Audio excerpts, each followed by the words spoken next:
Hello, good morning बच्चों। कैसे हो? मैं वीरेंद्र बिंबाल आपका स्वागत करता हूं आपके अपने चैनल में, जिसमें हम आपका केमिस्ट्री का चैप्टर नंबर 8 कार्बन व उसके यौगिक के बारे में बात कर रहे हैं। और आज हम उसका पार्ट 3 लेके आए हैं। पार्ट फर्स्ट और पार्ट सेकंड की यदि मैं बात करूं तो पार्ट सेकंड के अंदर मैंने लास्ट तुमको पढ़ाया था हाइड्रोकार्बन और उसका वर्गीकरण, और कुछ थोड़ा सा नामकरण के बारे में बताया था, नामकरण की पद्धति कितनी होती है, और थोड़ा बहुत रूढ़ पद्धति के बारे में तुमको समझाया था। ठीक है, आज हम शुरू से स्टार्ट करेंगे नामकरण को। ठीक है, तो देखो पार्ट 3 में स्टार्ट करते हैं हम नामकरण।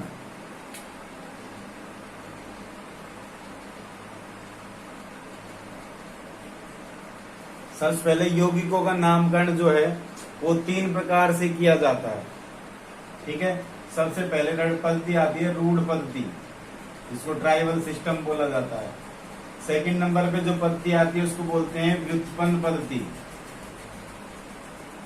जिसको इंग्लिश में बोला जाता है डेरिवेटिव सिस्टम। और थर्ड जो आती है वो आती है IUPAC। ये सबसे इम्पोर्टेंट है तुम्हारे लिए, इसके बारे में ज्यादा डिस्कस करेंगे हम IUPAC पद्धति के बारे में। ठीक है, तो रूढ़ पद्धति की मैं जैसे पहले बात कर चुका हूं, पार्ट 2 के अंदर मैंने तुमको बताया था कि रूढ़ पद्धति क्या होती है। तो देखो बेटा, रूढ़ पद्धति में जो किसी भी यौगिकों का जो नामकरण किया जाता था, रूढ़ पद्धति होती थी पहले की पद्धति, जो पुरानी पद्धति थी जो सबसे पहले स्टार्ट हुई थी। रूढ़ पद्धति में जो नाम दिया जाता था यौगिकों का, तो यौगिकों का नाम जो होता था वो 3 तरह से दिया जाता था। 3 तरह से क्या, 2 तरह से दिया जाता था। एक तो उनके प्राकृतिक स्रोत के आधार पर, और दूसरा प्राप्ति स्थानों के आधार पर, मतलब जहां से वो चीज प्राप्त हुई है उसके आधार पर, और दूसरा प्राकृतिक स्रोत के आधार पर, मतलब किस चीज से उसको प्राप्त किया गया है उसके नाम पर हम क्या करते थे, नामकरण किया करते थे। जैसे एग्जाम्पल के लिए पहला है CH4 बताया था मैंने उस दिन। ठीक है, उसका नाम अब तो कुछ और है, लेकिन जब रूढ़ पद्धति आई थी तो रूढ़ पद्धति के टाइम पे उसका जो नाम होता था वो होता था मार्स गैस। क्या होता था? Marsh gas. तो क्वेश्चन पूछा जाता है कि CH4 को रूढ़ पद्धति में क्या कहा जाता है? मार्स गैस कहा जाता है। अब इसका नाम मार्स गैस क्यों पड़ा? इसका नाम मार्स गैस इसलिए पड़ा कि मार्सी नाम का एक स्थान है, मार्सी नाम का स्थान है, वहां पर एक दलदल है, उस दलदल में से इसकी गैस की खोज हुई थी, इसलिए इसका नाम क्या रख दिया? Marsh gas. मार्सी स्थान पर एक दलदल हुआ करता था, उसमें से जो गैस प्राप्त हुई थी उसको नाम दे दिया मार्स गैस। ऐसे ही और भी आते हैं, जैसे HCOOH है, जिसको हम बोलते हैं फॉर्मिक अम्ल। अब इसको फॉर्मिक अम्ल क्यों बोला जाता है बेटा? इसको फॉर्मिक अम्ल इसलिए बोला जाता है कि फॉर्मिका नाम की चींटी थी। ठीक है, फॉर्मिया नाम की एक आंट थी, चींटी थी, उसके जो डंक था उसके अंदर जो एसिड होता है उसको बोलते थे फॉर्मिक एसिड। ठीक है ना, और वो फॉर्मिका नाम की चींटी से प्राप्त किया गया था, इसलिए उसका नाम फॉर्मिक एसिड रख दिया। ठीक है, एक होता है CH3OH, जिसको हम कास्ट स्प्रीट बोला जाते हैं। क्या बोलते हैं? Caste spirit. अब कास्ट स्प्रीट, कास्ट में होती है लकड़ी, लकड़ी से प्राप्त किया गया था। जैसे गीली लकड़ी को जब जलाते हैं, लकड़ी के भंजक आसवन द्वारा इसको बनाया गया था या प्राप्त किया गया था, इसलिए इसको कास्ट स्प्रीट, मतलब गीली लकड़ी को जलाते हैं उसके पीछे से जो लिक्विड सा निकलता है एक, उसको बोलते हैं कास्ट स्प्रीट। ठीक है ना, तो ऐसे ही 4-5 नाम है जो दिए गए थे। मतलब रूढ़ पद्धति में मेनली तुमको ये एक बात याद रखनी है कि रूढ़ पद्धति में जो नाम है वो दिए गए हैं किसके आधार पर? उसके प्राप्ति स्रोत के आधार पर, और दूसरा कि वो कहां से प्राप्त किए गए हैं। क्लियर ये बात है। उसके बाद आई सेकंड पद्धति हमारी व्युत्पन्न पद्धति। ठीक है, तो व्युत्पन्न पद्धति में नामकरण जो किया जाता था किसी एक को आधार मानकर किया जाता था। ठीक है, किसी एक यौगिक को आधार नाम मानकर किया जाता था। उससे पहले एक बात और बताऊं, रूढ़ पत्ती जो है वो 3 प्रकार से डिवाइड है। उसमें 3 प्रकार के यौगिक बना सकते हैं हम। एक तो एन टाइप, ठीक है, एक आइसो टाइप और एक होते हैं नियो टाइप। इनके बारे में भी आगे डिस्कस करेंगे। एन टाइप में क्या होती है, सीधी श्रृंखला होती है बेटा, यौगिकों की सीधी श्रृंखला होती है, ऐसे ऐसे, ठीक है। जबकि आइसो टाइप जो होता है उसमें 2 भागों में बढ़ जाती है, मतलब श्रृंखला सीधी चलती रहती है, जैसे सी सी ये, अब ये आगे जाके 2 भागों में बढ़ गई, ऐसे इस तरह से बढ़ जाती है। तो ये वाला जो ग्रुप है वो कौन सा ग्रुप है बेटा, आइसो ग्रुप है। और नियो ग्रुप जो है वो 3 भागों में बढ़ जाती है श्रृंखला, मतलब ऐसे ऐसे चल रही है, यहाँ बट गई, इधर बट गई और इधर बट गई। देखो यहां से सीधी गई तो एक रास्ता इधर गया, एक रास्ता इधर गया और एक रास्ता इधर गया, तो ये वाली जो है वो नियो टाइप है। तो यहाँ पर ये देखो, इसमें इधर बट गया और एक इधर बट गया, 2 भागों में बट गया, तो ये आइसो है। और जो सीधी चलती है कहीं नहीं बढ़ती है वो होती है एन टाइप, ठीक है। ये आगे याद रखना है तुमको, मैं नामकरण करवाऊंगा तब समझाऊंगा, ठीक है बेटा। तो देखो अब बात करते हैं व्युत्पन्न पद्धति की। तो व्युत्पन्न पद्धति जो है बेटा,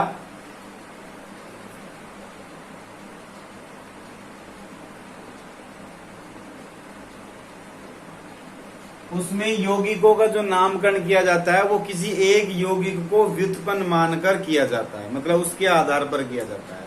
लाइक एग्जाम्पल के लिए कपूर फैमिली है, अब उनके जितने भी बच्चे होंगे उनके सबके नाम के पीछे कपूर लगेगा, तो कपूर क्या हो गया, एक व्युत्पन्न नाम हो गया।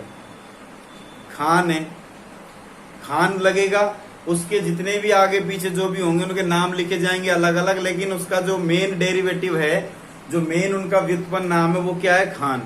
खान मतलब हर में लगेगा। तो ऐसे ही व्युत्पन्न पद्धति में किसी एक यौगिक का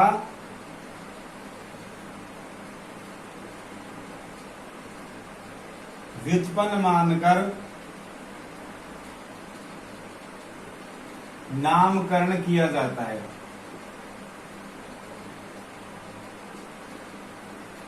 कैसे, देखो एग्जाम्पल के लिए, जैसे मैं CH4 को ही ले लेता हूं। अब CH4 का जो व्युत्पन्न पद्धति में नाम होता है वो होता है बेटा मेथेन। ध्यान रखना, मेथेन नाम होता है व्युत्पन्न पद्धति में। और रूढ़ पद्धति में इसका नाम क्या था, रूढ़ पद्धति में इसी का नाम क्या था, मार्स गैस था इसी का नाम। आर्यन समझ में, तो 2 अलग अलग पद्धतियों में अलग अलग नाम हो गए। अब जैसे इसके चारों तरफ हमने जोड़ दिए, जैसे CH, ये CH3 जोड़ दिया, इधर CH3 जोड़ दिया, ये CH3 जोड़ दिया, ये CH3 जोड़ दिया। अब इसी पे ही जो जोड़ा है, इसके 4 कार्बन थे वो हटाकर इनकी जगह पर ये 4 ग्रुप जोड़ दिए, या फिर 3 जोड़ दिए। तो देखो इनका नाम तो अलग अलग होगा ही, लेकिन इसका नाम इसका यही रहेगा सेम, चाहे ये CH4 नहीं रहा हो, ये CH ही रह गया हो, लेकिन बनाया तो इसी के ऊपर ही है ना हमने, तो इसका नाम रहेगा। तो 3 तो हमने इसके अंदर जोड़े हैं मैथिल, तो एक हाइड्रोजन कम हो जाता है तो मैथेन से मैथिल बन जाता है ये, ठीक है ना। देखो 3 हाइड्रोजन है ना, तो ये मैथिल बन गया। कार्बन की संयोजकता 4 करना जरूरी होता है। देखो मैंने बताया था ना, कार्बन की संयोजकता 4 होती है, एक इधर जुड़ गई, एक इधर जुड़ गई, एक इधर जुड़ गई और एक इसके साथ हाइड्रोजन है पहले से। ये इसको मान लो मैं ऐसे लिख सकता हूं, तो हो गई ना 4 संयोजकता ये। तो इसका नाम क्या होगा बेटा, 1 2 3 तो हमने क्या जोड़ी है, मैथिल जोड़े, तो क्या हो जाएगा, ट्राई मैथिल। क्या हो जाएगा, ट्राई मैथिल। और किसके ऊपर जोड़े थे हमने, ये मैथेन क्या था, व्युत्पन्न था। मैथेन क्या है, व्युत्पन्न है, मैथेन के ऊपर हमने इसको जोड़ा है, तो ट्राई मैथिल मैथेन इसका नाम हो जाएगा। आई समझ में, मतलब ये जो है ये क्या है, इसका मेन डेरिवेटिव है मैथेन। मैथेन के ऊपर ये 3 ट्राई मैथिल जुड़ेंगे। चलो और करते हैं, जैसे CH3OH है, इसका नाम होता है बेटा कार्बिनोल। क्या होता है, कार्बिनोल। अब ये है हमारा डेरिवेटिव मेन। अब इसका नाम पता है, रूट पत्ती में क्या लिखा था हमने, इसका नाम लिखा था, ध्यान हो तो, कास्ट स्प्रीट लिखा था ना। रूट पत्ती में इसका नाम था कास्ट स्प्रीट, और व्युत्पन्न पत्ती में इसको बोलते हैं कार्बिनोल, और आईयूपीएसी पत्ती में इसका नाम और भी कुछ होता है, ठीक है ना।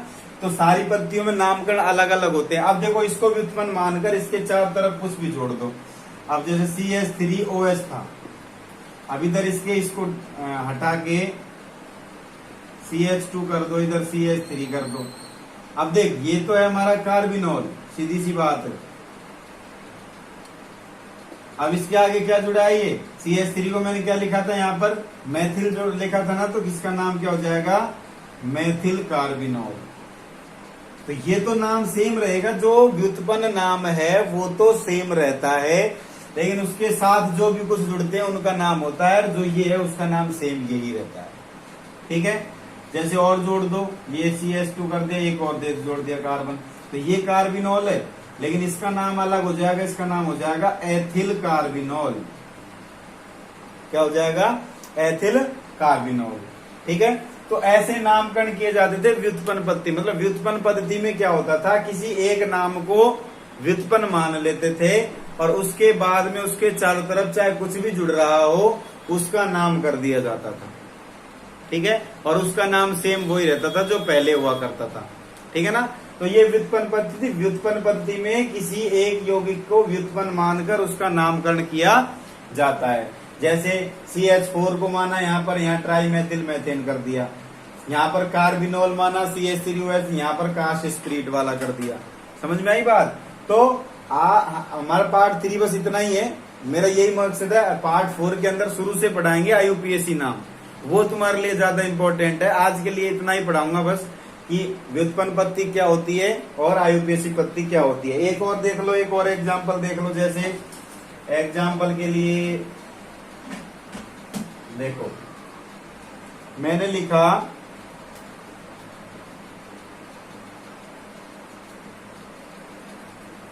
कहां गया,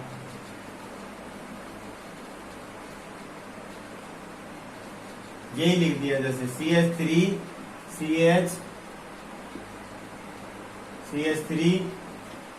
CH3 और ये CH3। अब देखो ये था ये वाला, इसके ऊपर 4 जोड़ दिया ना, तो 4 को बोलते हैं टेट्रा मैथिल, और इसका नाम क्या था, मैथेन, ठीक है बेटा। तो ये देखो एग्जाम्पल ऐसे हैं। व्युत्पन्न पद्धति ज्यादा इंपॉर्टेंट है नहीं अपने लिए, वैसे IUPAC ज्यादा इंपॉर्टेंट है, इसलिए मैं IUPAC पद्धति के बारे में डिटेल से अगले चैप्टर में, अगले पार्ट जो है उसके अंदर समझाऊंगा, ठीक है ना। पार्ट 4, पार्ट 5 जो आगे चलेगा हमारा, उसके अंदर ही समझाऊंगा। Part 4A, part 4B, part 4C ऐसे चलेगा अपना IUPAC के ऊपर, क्योंकि वो ज्यादा इंपॉर्टेंट है। केवल आज पार्ट 3 और पार्ट 3 के अंदर हम रूट पद्धति के बारे में थोड़ा सा डिस्कस किया है, और व्युत्पन्न पद्धति के बारे में डिस्कस किया है। आगे पार्ट 4 पढ़ेंगे, उसमें IUPAC पढ़ाऊंगा मैं, ठीक है ना। तो तब तक के लिए अगली नेक्स्ट वीडियो में मिलेंगे अपन, ठीक है ना। बाय।